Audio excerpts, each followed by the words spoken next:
What's going on, guys, and welcome back to another baseball adjacent video. And if you ever wondered what it's like to go to like a specialty MLB game, like on location, because we're about to in this journey. We actually just have, but you're about to. You're about to. So let's head on to the last great Coliseum at Bristol Motor Speedway and check out the Speedway Classic, Braves versus Reds. All right, we made it into the airport. So, little airport review. Dallas Airport, not crazy, very small, very functional, and the Marty Turco restaurant definitely elevates it. So, like 7.3, nothing crazy, but it works. Other knock on the airport, not enough bathrooms. They need bigger bathrooms. All right, I've been in the Atlanta airport for all of 5 minutes, and I'm already lost. So, we're late. Okay, I figured it out. Atlanta airport sucks. With like 4 out of 10. It's too big. There's a train that's like a worse version of the subway. It's bad vibes. It's bad vibes. I was even warned about this from someone. They were like, yeah, it's bad and scary and everyone's mean, I think. They were right. What's up, baseball adjacent fam? It's one of your hosts, Justin Arth, and the other guy is holding the camera. And welcome to the 2025 Speedway Classic. So similar to the All-Star Game vlog, we're going to be bringing you another vlog from the Speedway Classic here at the famous half a mile, not quarter mile, Bristol Motor Speedway, the last great Coliseum. But similar to All-Star Village, we've got amazing things to do out here in a fan fest area. So we're going to try all these things, rate them. They got some ballpark food, you know we got to try those, and then obviously go experience a once-in-a-lifetime baseball game inside the track. So let's get on to it.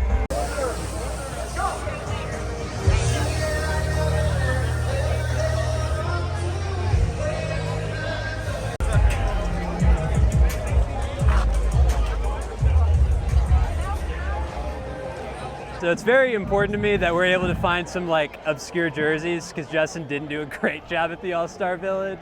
He's giving me an eye roll, but he knows it's true. We're gonna see what's up. It has unfortunately started to rain here in Bristol, Tennessee. So right now we're just chilling at the Fanfare Village here. They've got a bunch of different stuff. So Chevy's got some nice little things where they've got some cup cars. They got a car that has a pitching machine on it, which is pretty sick, not gonna lie. They've got obviously all the electric vehicles that you can ever imagine. They've got some really cool legacy walk where you can go see all the Hall of Famers from both the Cincinnati Reds and the Atlanta Braves and kind of see how they got to this point today at Bristol, Tennessee. They've got the Chevy filling station, which is pretty cool. Got some nice little things there. They got a pitching machine that you saw me do at the All-Star Village, but they brought it back here. They got a hitting machine. Those lines were terrible, so we did not do that. They've got a nice little stage over there where we got some people performing, 2 people I've never heard of, and right now they're about to open up the gates anyway, so everything's moving inside. We got some Reds fans over here. Go Reds! We got some Reds fans over here, going to lose tonight. No, but no, it's okay. No, we no. love Reds. We love Reds country. So, how long have you been a Reds fan? 1975. Okay, much longer than I've been alive. So, right there. Johnny Bench, 1975. Okay, nice. All right. How many retired numbers do the Reds have? I was there when they retired Larkin. Okay. 10, if I'm not mistaken. Honestly, I think 10's the right answer, but Okay. Josh will add it in editing, so you can see on the video later. All right, Josh, make sure I'm right. All right, so first ever Speedway Classic game. It's the first ever first ever Major League Baseball game ever played in Tennessee. We got 2 Tennessee guys on the mound for both teams, Spencer Strider, Chase Burns. What's your prediction for tonight? Reds, they're going to hit it out, though. It's going to be a high-scoring game. Reds, 8, Braves, 6. That would be fun to see tonight. Yeah, I will appreciate it. Thank you. I love the energy.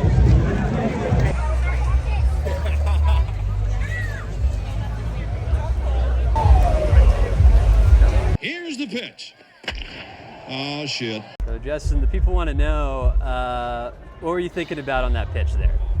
I just thought I could blow it by him with my 82 mile an hour fastball right down the dick. Like, I thought I could get it by him, but you know, when Aaron Judge is over there smacking home runs or whatever, it's kind of difficult.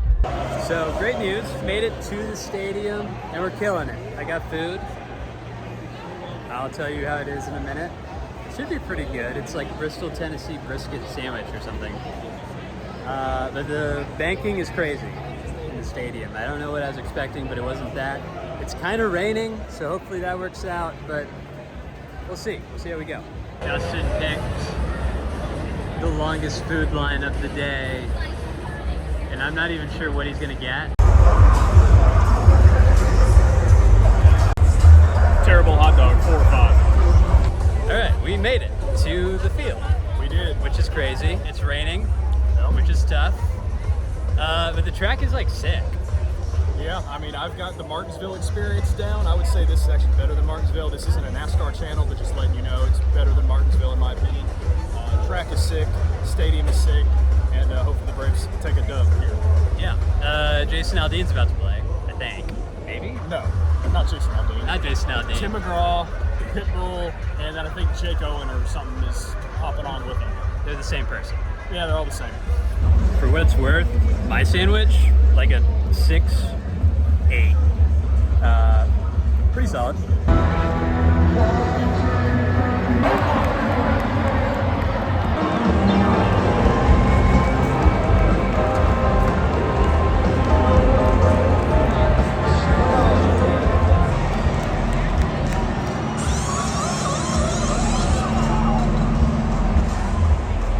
Leading off, right left field, number 7, Jorgensen Rumba.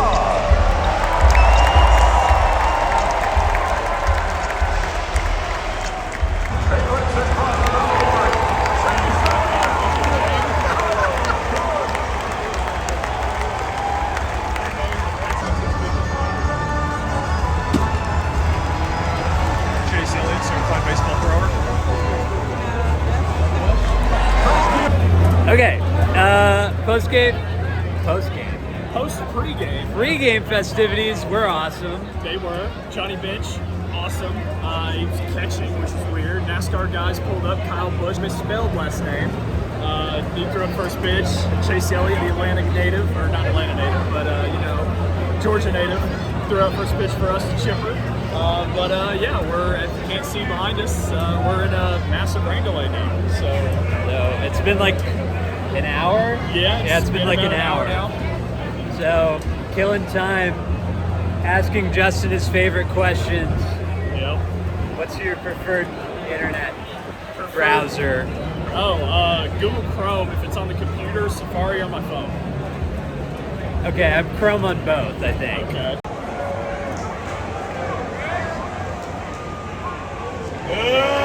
2 hours later. Well, what a day. We've had, 2 hours of rain delays already? And we are now being told it will be a 1 p.m.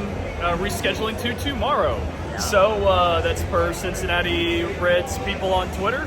So we'll see it. How we doing? Fun times. See you tomorrow at 1 o'clock, I guess. So this is totally unrelated to the baseball thing, but my light, I think, is haunted. So I'm gonna do that at it's like haunted house vibes. There's Justin in a bed. The next day. All right, we are back for day 2 of this one night only event. I don't think anybody knows what's going on. No, I don't think anybody knows anything right now. It's kind of crazy, but the field looks sick. I guess we'll see how it goes today. But they were like, bring your own food. Yep, bring your own food, bring your own non-alcoholic beverages. So, yeah, guess they restocked something. Yep, not seen on camera. Had a breakfast biscuit at Bojangles. Yep. Like a 7-2. Pretty good, but I hadn't eaten in like 20 hours. So. Yeah, so up the ranking just for that. Eli White, home run, 3-1 Braves. Take a look. Take a look. Honestly, the Corvette ripping laps after a home run, really sick. Have ourselves a good old-fashioned beer chugging race. Your winner, representing the Atlanta Braves. Go! Let's hear it for Bristol. We got a good race. 2 friends who play friends who play me right now. How can you put that fire suit on with your shoes on too? I don't know. It's going to be a battle. Always representing the Cincinnati Braves. Game bacon before they get dressed. Owen, down in the left lane, racing back to the checker.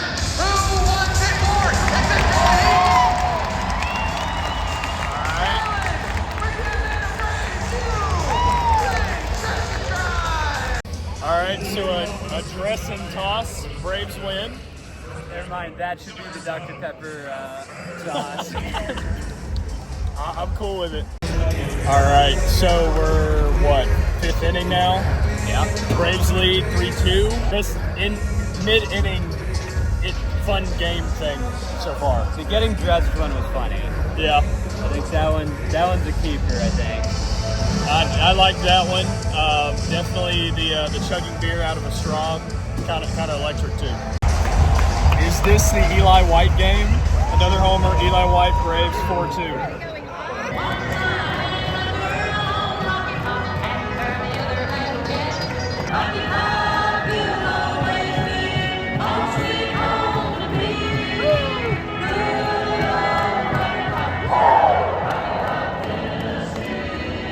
Rocky Top, electric. Absolutely Electric, incredible. but as a dog fan, no. Incredible song. The top 5 song ever written? Some would say. Some would say. I wouldn't. But some would. Well, Speedway Classic has concluded. My heart was about to have a heart attack, and Braves win 4-2. Josh, your thoughts? Pretty lit, pretty electric game. It took us 2 days and 1 night. It wasn't a one-night event, as they did advertise, so no false advertising there. And yeah, we'll break it down when we get back to the house. The game is over, as you guys saw, and let's recap it. Let's start with the good, I guess. Today, once they started on Sunday, it was good. I thought it went off without a hitch. I thought, like, if that's the game we got from the Saturday first pitch, like with the opening ceremonies that were amazing, by the way, another plus. Those are really good ceremonies. If that and the rain stayed away, and then we had the game that we had from the second inning onward, really, really good. More positives. The mid-inning stuff was great. Yes. I thought the home run car was electric. Yes, absolutely. Especially taking the banking on that, which I'm impressed. I mean, the Corvette could easily, but I'm glad they actually did that. All the Bristol touches of trying to make it feel like a race thing. Yeah. I thought were sick. I thought they did a great job on that part. Yeah, I mean, going back to the player intros, like the race car stuff. You had half a pit crew changing half a car, and then the pit boards to introduce each player with each number. And I mean, I thought it was pretty electric. In terms of how everything was put together and the way it was supposed to be, if the weather didn't mess things up, I think, again, amazing. Let's talk about maybe All-Star Village first. It was really cramped. Really, it seemed like they didn't have enough of a parking lot to do it in, because obviously you want to keep as much high-dollar parking close to the stadium, obviously. You want to make money. But, yeah, it looks like the block that they had was not, it was big, but not big enough for everything they tried in there. So it's the build submarines thing took up half the whole fan zone thing. It's great, we want to build submarines too. Shout out Build Submarines if you want to sponsor the video.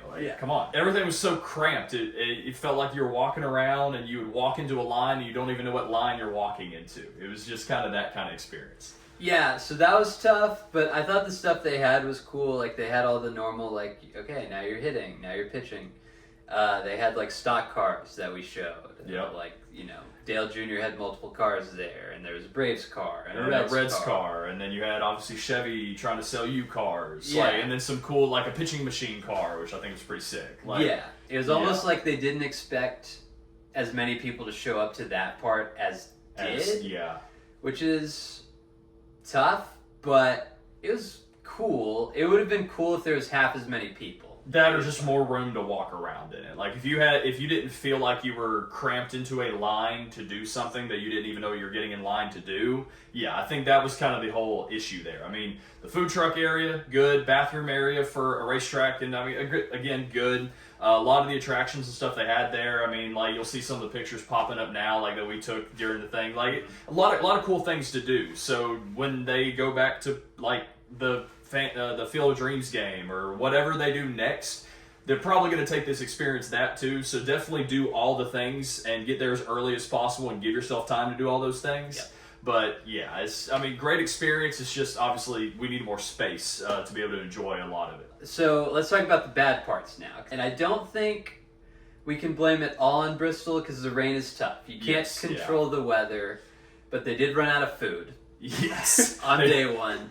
before the first pitch happened, I think officially. Yeah, at 5:30 p.m. I think is when they officially ran out of food. So that's not good at all. So that was tough. So then you had a lot of hangry people, and then it started to rain, which you can't super control. Yeah. After the rain out, I guess the first day, getting back to the car was a nightmare, and then getting out of the parking lot was a bit of a nightmare as well. Yeah, like my parents went along with us too, and one of the things that they couldn't get past was the fact that they heard some like attendants say like, we weren't prepared for all of this mad rush of people to get them on trams to get them there. And I'm like, hold on, like whether this is a rain delay or not, this would have happened if the game ended at 10:30, like scheduled. Like, and how are you not prepared for that? You have a NASCAR race here that holds 115,000, not 91,000 or whatever it ended up being. Bristol kind of seemed slightly unprepared, and then it was magnified even more when the weather like totally wrecked everything else. Yeah, which again, you can't totally blame that on Bristol, but it was logistically it was tough at the end of the night, and especially running out of food before first pitch is tough, especially if you're sponsored by Food City. Yeah, when you're sponsored by Food City, and then now the very next day when you open it up, you're saying, hey, everything is allowed in the stadium as long as it fits in a 12 by 12 by 6 clear bag. Yeah. So,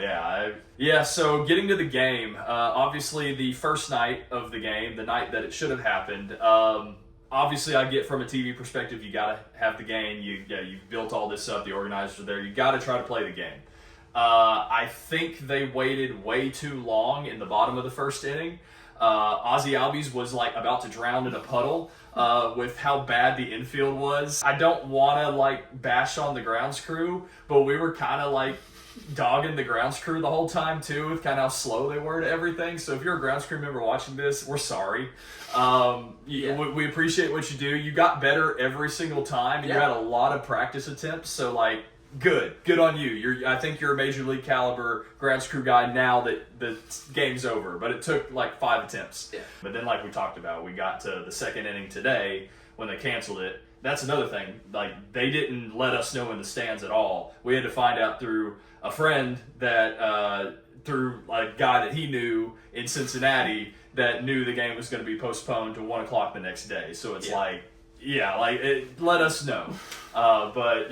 Once the game got started in the second inning on the next day, or really bottom of the first again, it was really good from there. I guess to wrap it up here, let's give 2 ratings. Let's give the overall, the 2-night, the whole thing, and then let's give a rating for if it went off seamlessly without the rain out and having to come back the second day and all the... Okay, so for me, putting the whole experience together, I still think it was a positive experience regardless. I mean, it's history, biggest baseball attendance ever in the history of baseball, so we're 2 people a part of it, which is great, until probably Major League Baseball does it again and sells it out, and like the full Bristol is like full 120,000, whatever. Yeah. But I would say overall still positive event, but because of how bad the food running out was, like some of the logistics of it, the rain obviously affecting part of the game, I got to go like a 6.4 out of 10. I thought the seats were actually a lot better than what I thought they were going to be, because we were in the racetrack part of the seats, as you guys saw earlier in the video. So I thought they were actually a lot closer to the field.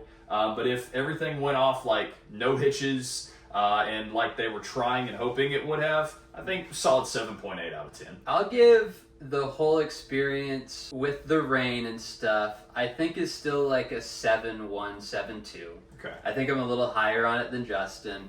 I thought it was really cool to be there. I thought having baseball in a spot where baseball isn't normally, both geographically and just like in a stadium setting, to me is one of the coolest things you can do in the game of baseball. And I thought they executed it pretty well. I thought even just walking in that first time when we were like, there's a field. There's a field inside of this racetrack that is like a huge coliseum, and maybe add some nostalgic factor for both of us because we grew up NASCAR fans too. Sure. But yes, it's kind of surreal to walk into a racetrack and see a baseball field in there. Yeah, so like all of that combined, I still think overall like 7.2, I guess, even with the food running out, was tough.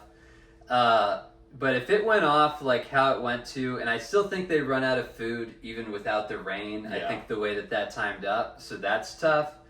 But I think you look back on it in a way more fond light, I think it would have been like an 8.5, 8.6. Okay. I think the food running out would have been tough, but you would have eaten in the food trucks outside beforehand. Yeah. And then maybe just grab something after. Like, you would be thrilled about it, but it wouldn't be like world altering if you weren't there till midnight or whenever we left. Yeah.